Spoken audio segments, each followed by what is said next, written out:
The Books of the Natsarim and the Enlightened Ones, Chapter 8. Kepha, who had been called Shimon, owned a house beside an olive garden, and his brother, his wife, and his mother-in-law lived there with children and servants. These did not welcome Yahusha. While Kepha's mother-in-law kept to her bed, for she was down with fever, Yahusha, finding her in this condition, sat down beside her, and, taking her hand, stroked it, so she soon slept. When she awoke, she got up and attended to the guests, for the fever had gone. The brother of Kepha said to Yahusha, "This place already supports sufficient priests and expounders of religion, and you bring others with you to swell their numbers. How will you all live?" Yahusha said, "I will tell you a parable. An inconsiderate man once owned a cat, which he sometimes neglected to feed. One day he came home with a dog found wandering and lost. The cat said to the dog, 'Now I shall surely starve, for you are much bigger than I am, and the food for you will be often forgotten, so you will devour mine.' The dog said, 'This will not be so, for when we are hungry I can bark in wine, which you cannot do. This will show the master we are hungry, and we will both be fed.'" Later, while they were dining, Yahusha said, "Men say I am the scourge of the Perishim, but this is untrue, for many of these are godly men, whom it would be unworthy to lash with the tongue. It is the painted Perishim, the hypocrites, pretending to be what they are not, whom I criticize. There are those who carry their goodness on their shoulders for all to see, those who say, 'Tell me my duty and I will do it. Show me my obligations and I will carry them out.' Those who bow to the ground so their eyes may not look on passing women, those who trip over their feet with excessive humility, and those who do good out of fear. I bring their faults into the light of day, so they may benefit from their own shame." The brother of Kepha said, "Master, we are respectable people and live among our own kind. For a man who works among goats always carries some of their smell. Why do you associate with wrongdoers?"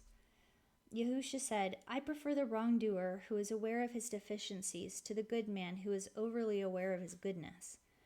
Is the starving and desperate man who steals to feed his hungry children bad, while the overfed, respectable man protected from temptation by wealth ill-earned is good? Which of the two needs compassion? Going to the temple makes no one good unless goodness is already established in their hearts. No truly good man could serve the Father devotedly for an hour and then turn his back on him for the rest of the day." Yahusha went outside to where there was an open space surrounded by trees, and here a crowd started to gather around him. While he was speaking, a man pushed through in distress, coming close to Yahusha, begged him to come and save his young daughter. Yahusha said, "I will go to her immediately after I leave here." Now a leper stood apart from the crowd, and Yahusha went over to him, saying, "Do you want to be made well?" The man answered, "O Master, you could make me a new man if you would only will it to be so." Yahusha touched him, and the man's affliction began to depart. Yahusha said to him, "Go to a priest, taking the prescribed offering of your cleansing, and he will testify to the cure." Those about said among themselves, "He heals unlike other holy men, for those he cures seem to be filled with a strange form of vigor." As Yahusha went back into the gathering, a centurion came up to him and said, "I have heard of your powers from many people, and my son is at home and in great pain. Will you kindly heal him? And for this I will be forever grateful." Yahusha said, "I will come and heal him." But the centurion replied, "My house is a very humble place and hardly fit for you to enter. Just command it, and I know the boy will be cured, for I trust you. I who give and take orders know the power of command." Yahusha was surprised to hear these words, and turning to those who followed him said, "Nowhere in the land have I seen faith such as this. Believe me, many will come from east and west, thinking to sit among our forefathers in the kingdom of the Ruach. But many who are heirs to this kingdom, having forfeited their heritage, will be found outside the gates, and there will be weeping and wailing." Then Yahusha said to the centurion, "Go home, my friend. Because of your faith I will not disappoint you." Then Yahusha gave the centurion a piece of metal, saying, "Place this beside the boy." And from that time the boy began to recover. In the crowd which pressed around Yahusha was a woman who had suffered from bleeding for 12 years, whom no one had been able to cure. Coming up behind Yahusha, she prayed silently to herself and touched him on the back. At once the woman began to feel comfortable and relieved. But Yahusha knew the healing power had been drawn from him in an unexpected outsurge. Turning to the disciples in the crowd who stood guard, he asked who had touched him. Kepha, who was there, said, "How can we know? The crowd presses so close we can hardly control them." The woman, hearing this and fearful for what she had done, came forward and fell on her knees before Yahusha, confessing her guilt. He raised her up gently, saying, "My daughter, it is not the power in me alone, but your faith has opened a door whereby it poured out to effect a cure. Be at peace in your heart, for the complaint will trouble you no more." After this, Yahusha needed a rest, and while doing so, a servant came bearing a message to the man whose daughter had been ill, telling him she had died. Yahusha, overhearing what was said, called the man to him and said, "Do not upset yourself, just trust me and wait a while, and we will go together." Yahusha then bid the crowd to remain where it was and went with the father and his servant, accompanied by 3 disciples. When they arrived at the man's house, mourners had already started wailing of the laments, and Yahusha rebuked them for making such a noise when the girl was only sleeping, for he had sent his ruach before him. The mourners said, "What kind of fool is this?" Ordering them outside, Yahusha, accompanied by the parents and 2 disciples, entered the room where the child was lying. Taking her hands, Yahusha said, "Wake up, my little one," and after a while she gave a great breath. Later, opening her eyes, she smiled and soon got up. The parents were overcome, but when they recovered, Yahusha told them to keep their own counsel and attend to the child. When they had left, Jacob, one of the disciples, asked, "Why are some brought back to life and others not?" Yahusha answered, "Did I not say this one only slept? There is a time appointed for dying, and the ruach of men keep their appointments. I work with the Torah of life, not against it."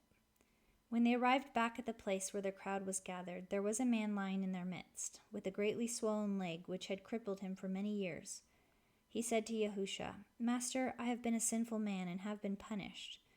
Yahusha said, "Be of good heart, for your suffering is compensated for your misdeeds." Some nearby who were hostile towards Yahusha, hearing this, said, "This is blasphemous talk." Overhearing what was said, Yahusha turned to them and replied, "Talk such as this is cheap and serves no end. It takes more than a wagging tongue to effect cures." Then Yahusha said to the man on the ground, "Arise and go your way." Thereupon he got up and walked, the people being amazed and giving thanks that such powers could be manifested among them. Yahusha then left and returned to the house of Kepha, and, when he arrived, found several parashim waiting outside. They said, "We hear you have much wisdom. What is the basis of your teaching? What sign can you give of your authority, or what proof, so we can believe? Moshe provided heavenly bread when our people starved in the wilderness, and by his deeds we know him for a true prophet." A disciple said, "He has just healed 4 people." But the parashim replied, "There are others who heal. This power is not unique in him." Then Yahusha said, "Must you have proof and be given signs to believe? Surely this would take all merit from belief. As for Moshe, I assure you, he did not provide bread from heaven when he fed those who starved in the wilderness. Through me, Yahuwah will send down the bread of heaven, which nourishes the world. Therefore, when working to support yourselves, do not overlook the need for the bread of heaven, which nourishes the ruach. For man cannot live by mortal bread alone. Strive less for perishable food and more for the food of eternal life." The crowd answered, "O Master, never fail to provide us with this bread." Yahusha said, "I bring the bread of life. Whoever partakes of it will never hunger. I bring the water of eternity, and whoever drinks of it will never thirst. All I am intended to receive from above, I will share with everyone who comes to me. The power I have comes from heaven, and is used not for my own ends, but to serve the purpose of he who gave it. His will is that I should waste no particle of what I have been given, but must account for it when my work is ended. For it is the will of he who invested me with authority and power, that whoever has faith in me and believes in my cause, putting my teachings into practice, will enjoy immortality in glory." One of the parashim said to Yahusha, "Why do so many flock to hear you speak instead of going to the temples and places of assembly? Why do they have to listen to someone speaking on the streets and hillsides when they could listen to those fully armed with the knowledge of the Torah?" Yahusha answered, "I too am surprised so many seek to learn righteousness from me. Maybe they come because I am among those disinherited. But before telling them what to do, put yourselves in their place. Can it be they find my teachings more sustaining and closer to their hearts?" Many of the Yahudim were angry at the teachings of Yahusha, for he said, "I have the true bread of life and of heaven." They said, "Is this not the Yahusha we know, son of Yosef and Miriam, who are just ordinary people?" Yahusha once said to them, "Do not say things behind my back when you can say them to my face. I will draw no one away from your own teachings unless something greater inclines them towards me. But if it does, they are on their way to immortality. The prophets promised your forefathers that their descendants would receive instructions from Elohim. So can you not believe these things? Therefore, anyone Yahuwah inclines towards me hears me speak with his voice." The people who joined the crowds about Yahusha filled him with compassion, for they were so anxious to find the deliverer. They seemed pathetically helpless and lost, like sheep without a shepherd. Yahusha said to his disciples, "The seed planted was good, and there is a rich harvest ready for the cutting. But alas, the harvesters are few. Therefore, the overseer must be requested to send more men." The following day, Yahusha was seated among the trees near the house of Kepha, and with him were many disciples. And one said to him, "Master, since the days of our fathers, many slaves have come into the land, great numbers having no slaves, being forced into brigandage, for otherwise they would starve. Are these men evildoers?" Yahusha replied, "What they do is not good and therefore must be evil. But though their wrongdoing may be great in the eyes of men, it is small in the eyes of Elohim compared with the evil done by those who stand behind the deed. Many, blameless in the eyes of men, will not escape the judgment of eternity. The disinherited say, 'All things will change when Yahuwah wills it.' But I tell you, the Father will not do the work of his sons. The Deliverer comes to take men to their places of labor and will ease their burdens there. But he cannot undertake the whole of the task. He will initiate the rule of Elohim, but cannot force it upon men. He will teach them to judge the underprivileged justly and to deal harshly with the arrogant. The rich will be less rich and the poor less poor. He will point the feet of men towards the path of perfection, but cannot carry them along it. Earthly kings can drive men to fulfill their tasks, but no one can be driven along the path to glory. Only those who guide and lead can take men this way. I bring the light, and the light is a good tree bearing beneficial fruit. But fruit on the tree of darkness is consistent with conditions about its roots.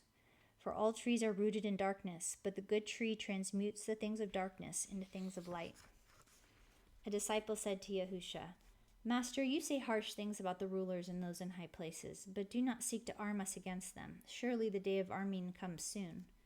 Yahusha answered, "A physician is called to treat the sickness, and a healthy man does not require his attentions. The good in men I strengthen but leave untouched. It is the evil I seek out to destroy.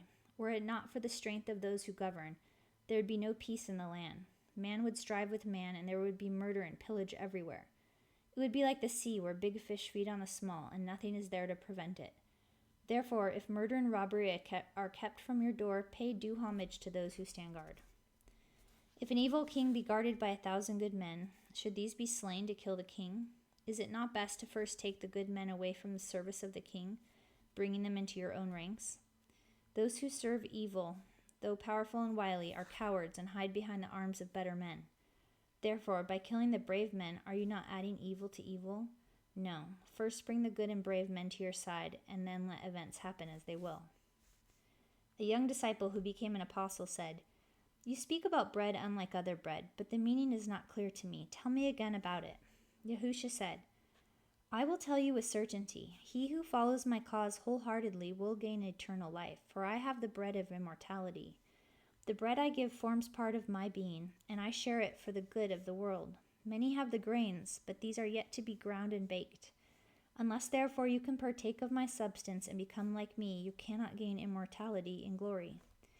Yet what I can do, you can do also. What I have become, you can become. I do not ask men to follow a path I would not travel myself. Neither is there anything in me not inherent in you. As I am the true food of men, and the power of life flowing in me is their true drink. I come with special gifts and authority from above, clothed with the living Ruach, and I express life as I do because the power is within me. So it will be with those who partake of my bread." Many of those with Yahusha could not hold these things in their hearts, for they were not easily understood.